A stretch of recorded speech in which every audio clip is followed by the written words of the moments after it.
Hello, नमस्ते, सलाम। स्वागत है आपका आपके अपने चैनल मुस्कान सिंह रवि पे।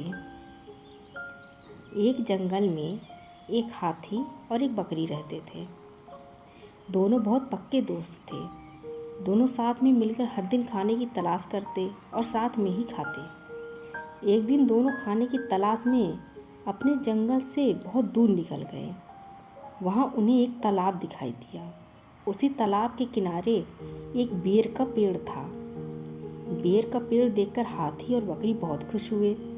वह दोनों बेर के पेड़ के पास गए। फिर हाथी ने अपनी सूंड से बेर के पेड़ को जोर से हिलाया और जमीन पर ढेर सारे पके हुए बेर गिरने लगे। बकरी जल्दी जल्दी गिरे हुए बेर को इकट्ठा करने लगी। संयोगवश उसी बेर के पेड़ पर एक चिड़िया का घोंसला भी था, जिसमें चिड़िया का एक बच्चा सो रहा था और चिड़िया दाने की खोज में कहीं गई हुई थी। बेर का पेड़ जोर से हिलाने के कारण चिड़िया का बच्चा घोंसले से बाहर तालाब में गिर पड़ा और डूबने लगा। चिड़िया के बच्चे को डूबता देखकर उसे बचाने के लिए बकरी तालाब में कूद गई, लेकिन बकरी को तैरना नहीं आता था। इस वजह से वह भी तालाब में डूबने लगी। बकरी को डूबता हुआ देखकर हाथी भी तालाब में कूद गया और उसने चिड़िया के बच्चे और बकरी दोनों को डूबने से बचा लिया।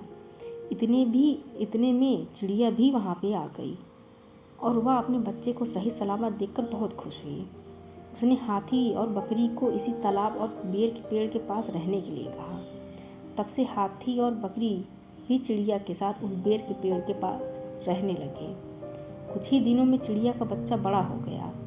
चिड़िया अपने बच्चे के साथ जंगल में घूमकर आती थी और हाथी और बकरी को जंगल में किस पेड़ पर फल लगे हैं इसकी जानकारी देती थी।